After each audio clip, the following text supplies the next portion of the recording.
Hello, नमस्कार दोस्तों। स्वागत है आपका ऑल एग्जाम स्टडी चैनल में। आज हम एक मॉडल पेपर सॉल्व करने वाले हैं बाल विकास का, जो कि आने वाले 31 जनवरी को सीटेट एग्ज़ाम और एमपीटेट एग्ज़ाम वर्ग 3 के लिए बहुत ही मददगार साबित होंगी और इन प्रश्नों की आने की पूर्णतः संभावना है।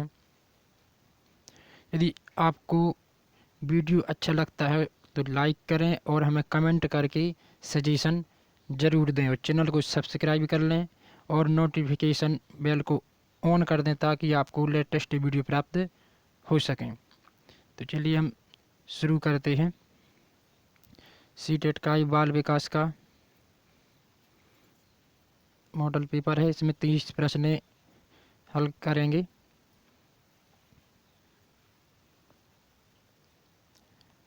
तो क्वेश्चन नंबर 1 है, एक बालक अधिक सीखता है। एक बालक अधिक सीखता है तो हमें बताना है किसके माध्यम से, पाठ्यपुस्तक के माध्यम से, कंप्यूटर के माध्यम से, या व्याख्यान विधि के माध्यम से, या क्रिया विधि के माध्यम से।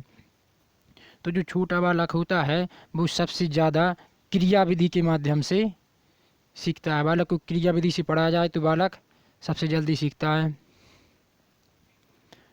प्रश्न 2 है, कक्ष में शिक्षक प्रयास करता है तो वो कक्ष में शिक्षक को कैसा प्रयास करना चाहिए। छात्रों को अनुभव प्रदान करने का, छात्रों को सहायक अधिगम वातावरण देने का, या छात्रों को चिंतन का अवसर देने का। तो इसका राइट आंसर हो जाएगा उपरोक्त सभी, क्योंकि छात्र को अनुभव भी प्रदान करना चाहिए और उसे चिंतन करने का अवसर भी देना चाहिए।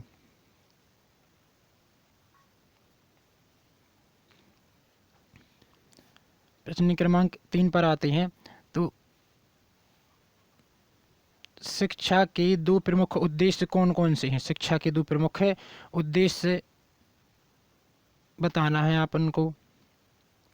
बालकों में विषय का ज्ञान व मानसिक विकास करना, बालक विषय का ज्ञान देना व परीक्षा के लिए तैयार करना। थर्ड है विषय को कंठस्थ करवाना। तो कंठस्थ और निगेटिव बातें होती हैं वो सदैव रॉन्ग होती हैं। कंठस्थ करना गलत बात है। विषय का ज्ञान देना व व्यावसायिक कौशल का विकास करना। तो इसका राइट आंसर हो जाएगा ऑप्शन नंबर ए, बालक में विषय को ज्ञान देना चाहिए ताकि उसका क्या हो सके, मानसिक विकास हो सके। प्रश्न क्रमांक 4 पर आते हैं। तो अधिकांश बालक अपनी मातृभाषा सीख लेते हैं तो हमें बताना है कि छोटे बालक होते हैं वो मातृभाषा कितने वर्ष की उम्र में सीख लेते हैं। 1 वर्ष में, 6 वर्ष में, 4 वर्ष में, या 2 वर्ष में। तो इसका राइट आंसर हो जाएगा 4 वर्ष में। बालक 4 वर्ष की आयु में अपनी मातृभाषा सीख लेते हैं। 6 से 11 वर्ष आयु वर्ग के छात्रों को आवश्यकता होती है। जो 6 से 11 जो मूर्त संक्रिय अवस्था होती है जो कि पियाजे द्वारा दी गई थी, तो उसमें छात्रों को किस चीज़ की अधिक आवश्यकता होती है ताकि बालक अच्छे से अधिगम कर सकें। तो प्रजातांत्रिक वातावरण की, या सीखने में स्वायत्तता की, या क्रिया आधारित अंतःक्रियात्मक अधिगम की। स्वायत्तता मीन्स होता है स्वतंत्रता, बालक को स्वतंत्रता पूर्वक सीखने का अवसर दिया जाए। तो इसमें सभी आंसर्स करेक्ट दिए गए हैं, तो राइट आंसर हो जाएगा ऑप्शन नंबर डी, उपरोक्त सभी। बालक को अंतःक्रिया के माध्यम से सीखने का अवसर भी दिया जाना चाहिए। क्वेश्चन नंबर 6 पर आते हैं। एक बच्चा ईर्ष्या का प्रदर्शन करता है तो एक बच्चा होता है जो ईर्ष्या कितने माह की आयु में प्रदर्शित करने लगता है। 6 माह, 12, 18 और 24। तो इसका राइट आंसर हो जाएगा 18 माह की आयु में बालक ईर्ष्या प्रदर्शित करने लगता है।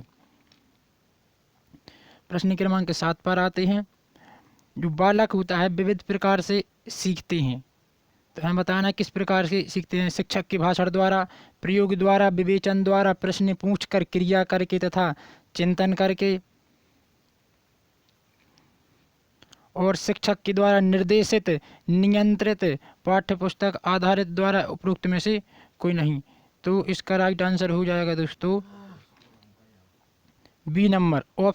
प्रयोग के द्वारा, विवेचन द्वारा प्रश्न भी पूछते हैं बालक से, और सबसे जो सकारात्मक बात दी होती है वही उसका राइट आंसर होता है। इसमें बालक को क्रिया करके प्रश्न पूछने से बालक जल्दी सीखता है।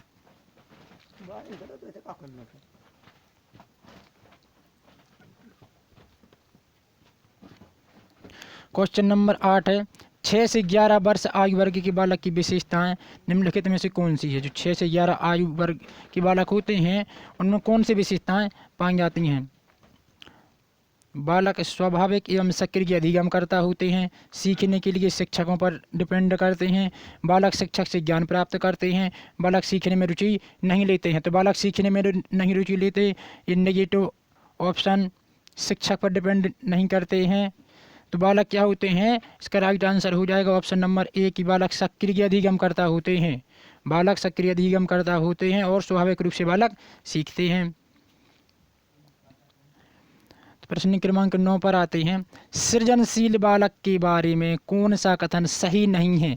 तो हमें ये ध्यान रखना क्या पूछा गया है, सही नहीं है। जो सृजनशील बालक होते हैं और सृजनशील बालक में अपसारी चिंतन पाया जाता है, तो कौन सा कथन सही नहीं है। सृजनशील बालक जिज्ञासु होता है, ए पॉजिटिव है।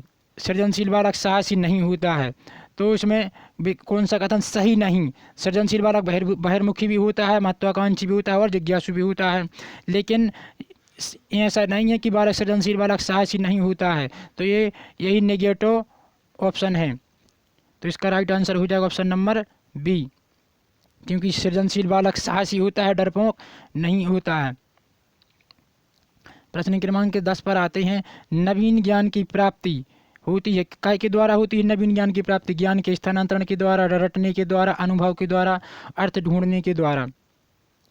तो रटने के द्वारा और कंठस्थ करना, याद करना, ये नेगेटिव ऑप्शन होते हैं जो हमेशा गलत होते हैं। तो इसका राइट आंसर हो जाएगा ऑप्शन नंबर सी, अनुभव के द्वारा नवीन अर्थ ढूंढना। प्रश्न क्रमांक 11 पर आते हैं शिक्षण एक प्रक्रिया है। तो हमें बताना है शिक्षण यानी जो पढ़ाना कैसी प्रक्रिया है। शिक्षण के द्वारा अधिगमकर्ता को ज्ञान के स्थानांतरण की प्रक्रिया है, या अधिगम को निर्देशित करने की, या अनुदेशन की, या शिक्षण अधिगम का सरलीकरण करने की। तो जब अपन शिक्षण जो एक विधियां हैं जो शिक्षण की, तो उसका क्या होता है अधिगम यानी सरल कर सकते हैं अपन। इसीलिए तो बाल विकास में जो शिक्षण विधियां दी गई हैं कि अपन बालक को सरल तरीके से किस प्रकार से पढ़ा सकते हैं, सिखा सकते हैं। बच्चे का सामाजिक विकास वास्तव में प्रारंभ होता है। तो हमें बताना है जो बच्चे का वास्तव में कब आरंभ हो जाता है सामाजिक विकास। तो इसका राइट आंसर हो जाएगा ऑप्शन नंबर सी, पूर्व बाल्यावस्था में। वैसे तो शैशवावस्था में ही शुरू हो जाता है माँ बाप परिवार के द्वारा, लेकिन वास्तविक रूप से कब शुरू होता है, तो वास्तविक रूप से पूर्व बाल्यावस्था में शुरू हो जाता है बालक का सामाजिक विकास। प्रश्न क्रमांक 13 पर आते हैं प्राथमिक कक्षा के बालक के लिए शिक्षण की उपयुक्त विधि बताना है। कौन सी प्राथमिक कक्षा के बालक के लिए पूछी गई है। तो प्राथमिक कक्षा के लिए प्रयास व भूल विधि, अनुकरण विधि, व्याख्यान विधि व खेल विधि। तो इसका राइट आंसर हो जाएगा खेल विधि, क्योंकि जो प्राथमिक कक्षा के बालक होते हैं खेल में सबसे ज़्यादा सीखते हैं और आनंद की अनुभूति करते हैं। तो प्राथमिक स्तर पर बालक खेल में ही सीखते हैं, तो हमें खेल विधि के द्वारा पढ़ाना चाहिए। प्रश्न क्रमांक 14 पर आते हैं भारत में प्राइमरी शिक्षा किस पर बल देती है। भारत में प्राइमरी शिक्षा किस पर बल देती है। बुद्धि का विकास करना, आध्यात्मिक पक्ष पर बल देना, विवेचनात्मक चिंतन का विकास करना और रटने को प्रेरित करना। तो इसका राइट आंसर हो जाएगा ऑप्शन नंबर 3 कि बालक की चिंतन शक्ति का विकास करना है, ताकि उन तर्क वितर्क कर सकें और कोई भी चीज़ वस्तु के बारे में भी चिंतन प्रक्रिया अपना सकें। तो यह हमारा उद्देश्य होता है। प्रश्न क्रमांक 15 पर आते हैं तो शिक्षण और अधिगम प्रभावी हो सकता है यदि शिक्षण जो अपन बच्चों को पढ़ा रहे हैं तो और अधिक प्रभावी हो सकता है। कब होगा। छात्रों को स्वयं कार्य करने की स्वतंत्रता और नियंत्रण दिया जाए, या फिर अधिगम शिक्षक के द्वारा निर्देशित और नियंत्रित हो। ये हमेशा नेगेटिव बात कही गई है कि बालक को कभी निर्देशित नहीं किया जाता है और ना ही उसे नियंत्रण रखा जाता है। बालक को स्वतंत्रता पूर्वक क्रिया करने को कहा जाता है। शिक्षक तथ्यों की व्याख्या एवं करने में केंद्रीय भूमिका निभाए। शिक्षक अधिगम को निर्देशित करे। तो इसमें भी निर्देशित करने की बात कही गई है, तो ये गलत आंसर हो जाएगा। इसका राइट आंसर हो जाएगा ऑप्शन नंबर ए कि छात्रों को स्वयं कार्य करने की स्वतंत्रता व नियंत्रण दिया जाए। बालक अपनी स्वयं की गति से स्वतंत्रतापूर्वक कार्य करे। प्रश्न क्रमांक 16 पर आते हैं। तो अधिगम एक प्रविधि है, हमें बताना है अधिगम एक कैसी प्रविधि। तथ्यों को याद करने की, निगेटिव वर्ड दिया है इसमें याद करना। पाठ्य पुस्तक में दिए गए विषय को याद करने की, तो याद करने वाला हमेशा गलत होता है। अनुभव के द्वारा अर्थ निर्माण करने की, परीक्षा की तैयारी की। तो इसका राइट आंसर हो जाएगा ऑप्शन नंबर सी, अनुभव के द्वारा निर्माण करते हैं। प्रश्न क्रमांक 17 पर आते हैं। तो प्रतिभावान बालक की बुद्धि लब्धि होती है, तो इसका राइट आंसर हो जाएगा ऑप्शन नंबर बी, जो कि टर्मन के द्वारा दी गई थी। प्रतिभाशाली औसत बालक की बुद्धि लब्धि कितनी होती है, ये सभी टर्मन की थ्योरी में पढ़ा होगा। विद्यार्थी का विकास निर्भर करता है, विद्यार्थी का विकास किस पर निर्भर करता है? वंशानुक्रम और वातावरण की क्रिया, दोनों पर ही डिपेंड करता है विद्यार्थी का विकास, वंशानुक्रम और वातावरण, ना कि अकेला वंशानुक्रम ना ही वातावरण। तो इसमें दोनों की अंतःक्रिया से संबंधित होते हैं। प्रश्न क्रमांक 19, एक उत्तम शिक्षक वह है जो छात्र में वांछित व्यवहारगत परिवर्तन करता है या मौखिक ज्ञान को प्रेषित करता है, सूचना का वर्णन करता है, पाठ्यचर्या को संप्रेषित करता है। तो एक उत्तम शिक्षक वह होता है जो बालक के व्यवहार में परिवर्तन कर देता है, उसकी सोच विचार, उसकी पर्सनालिटी सब कुछ बदल जाती है। प्रश्न क्रमांक 20 पर आते हैं। प्राइमरी स्तर पर अनुदेशन होना चाहिए, यानी जो क्रिया प्राइमरी स्तर पर किस प्रकार की क्रियाएं होनी चाहिए? तो उसका राइट आंसर हो जाएगा छात्र केंद्रित। छात्र केंद्रित, क्योंकि देखो शिक्षक केंद्रित ये नेगेटिव वर्ड, क्योंकि शिक्षक केंद्रित नहीं होता है। जो बाल विकास की संपूर्ण क्रिया है, बाल विकास इसीलिए पढ़ा जाता है और स्कूल में संपूर्ण पाठ्यक्रम को छात्र केंद्रित करना चाहिए। छात्र की संपूर्ण गतिविधियों को देख करके सिलेबस तैयार किया जाता है। तो प्राइमरी स्तर पर अनुदेशन कैसा होना चाहिए? छात्र केंद्रित अनुदेशन होना चाहिए। अधिगम के लिए क्या आवश्यक होता है? स्वयं का अनुभव, स्वयं का चिंतन, स्वक्रिया, उपर्युक्त सभी। तो इसका राइट आंसर हो जाएगा ऑप्शन नंबर डी, क्योंकि स्व अनुभव ही और चिंतन की प्रक्रिया व स्वक्रिया अधिगम के लिए सभी आवश्यक होती हैं। प्रश्न क्रमांक 22 पर आते हैं। 6 या 7 वर्ष का बालक दूसरे के विचारों को स्वीकार करने के योग्य नहीं होता है।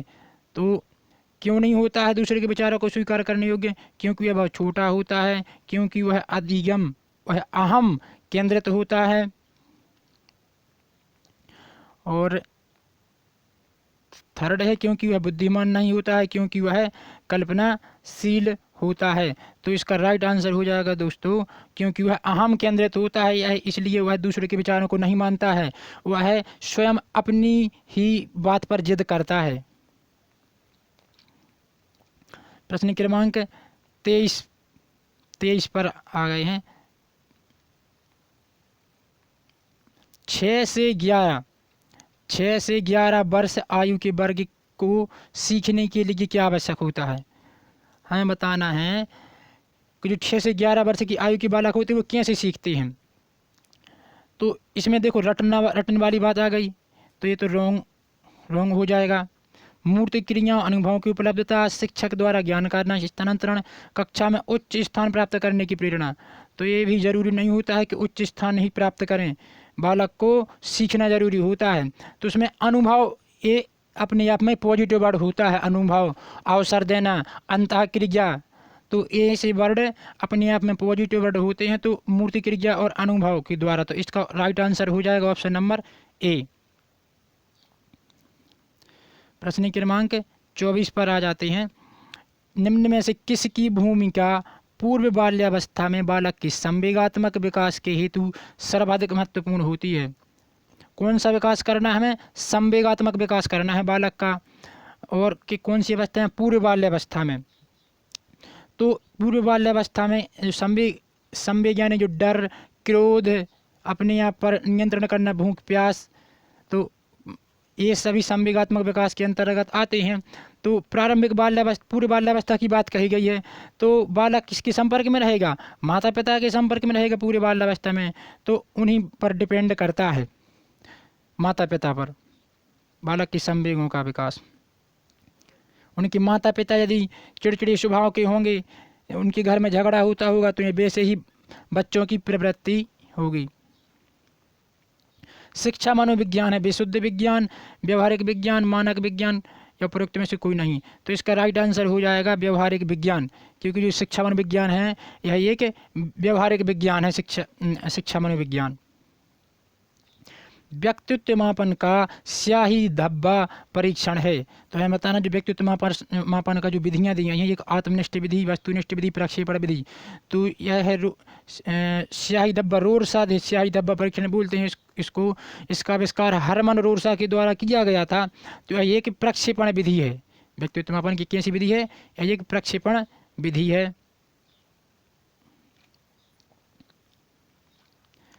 प्रश्न क्रमांक 27 पर आते हैं। 6 से 11 वर्ष आयु वर्ग के लिए अधिगम क्या है? रटने की प्रक्रिया, निष्क्रियता में रटने की प्रक्रिया है, नेगेटिव वर्ड है। ज्ञान निर्माण की एक सक्रिय प्रक्रिया है, कक्ष में ध्यानपूर्वक सुनने की प्रक्रिया, और पाठ्य पुस्तक का अध्ययन करने की प्रक्रिया है। कक्ष में ध्यानपूर्वक सुनने की प्रक्रिया, अकेला सुनना, यह अपने आप में ये भी नेगेटिव वर्ड है। तो इसका राइट आंसर हो जाएगा ऑप्शन नंबर ए, ज्ञान निर्माण करने की सक्रिय प्रक्रिया है। 6 से 11 बच्चों का ज्ञान निर्माण करना ही बाल विकास का प्रमुख उद्देश्य होता है, यही सिखाना चाहिए। बालकों में अधिगम कैसे होता है? रटने से, नेगेटिव वर्ड, पाठ्य पुस्तक को पढ़ने से, शिक्षक के द्वारा ज्ञान के स्थानांतरण के द्वारा, क्रिया करके। अपन को पॉजिटिव वर्ड देखना होता है, तो बालक इसमें होता है कि क्रिया करके। सबसे बेहतर वाला ऑप्शन है 28 का ऑप्शन नंबर डी, इसका राइट आंसर हो जाएगा। वीडियो यदि आपको अच्छा लगे तो प्लीज़ इसको लाइक कर दें, और आप कमेंट करके ज़रूर बताएं कि वीडियो आपको कैसा लगा है, ताकि हम आपको इसी तरह के और भी मॉडल पेपर और प्रीवियस ईयर के पेपर सॉल्व करवाएंगे। अधिगम प्रभावशाली रूप में होता है यदि, अधिगम प्रभावशाली रूप में होता है यदि बच्चों को सीखने के लिए तत्पर किया जाए, बच्चा जो वह सीखता है उसे दोहराएं, बच्चा संतुष्ट अनुभव करे, या बच्चा उपर्युक्त सभी करे। तो इसमें तीनों ऑप्शन पॉजिटिव दिए गए हैं कि संतुष्टि के अनुभव भी करे, बालक को तत्पर भी किया जाए, तभी बालक अच्छी तरह से अधिगम कर पाएगा। वृद्धि के बारे में क्या सही नहीं है? तो अभिवृद्धि शारीरिक होती है, मात्रात्मक होती है, मापनीय होती है, या जीवन पर्यंत चलने वाली प्रक्रिया है। तो इसमें पूछा गया है नेगेटिव वो नहीं है। वृद्धि के बारे में कौन सा सही नहीं? वृद्धि शारीरिक होती है, शरीर की वृद्धि यानी हाथ पैर का बढ़ना, तो ये सही बात है, शारीरिक वृद्धि होती है। अभिवृद्धि मात्रात्मक होती है कि जैसे कोई बच्चा 4 फुट से 5 फुट की उसकी लंबाई बढ़ गई तो मात्रात्मक होती है, उसको माप भी सकते हैं। लेकिन जो जीवन पर्यंत नहीं चलती है, अभिवृद्धि एक निश्चित समय तक होती है, क्योंकि जबकि विकास होता है, विकास जीवन पर्यंत चलता है, लेकिन अभिवृद्धि एक निश्चित समय के बाद रुक जाती है। तो आज हमने बाल विकास के 30 बहुत ही महत्वपूर्ण मॉडल पेपर सॉल्व किया, जो कि आने वाले 31 जनवरी सीटेट एग्ज़ाम के लिए और एमपीटेट वर्ग 3 के लिए बेहद ही मददगार साबित होंगे। यदि दोस्तों आपको वीडियो अच्छा लगा हो तो प्लीज़ इसको शेयर कीजिए, लाइक कीजिए, और कमेंट करके हमें बताएं कि आपको वीडियो कैसा लगा है। धन्यवाद।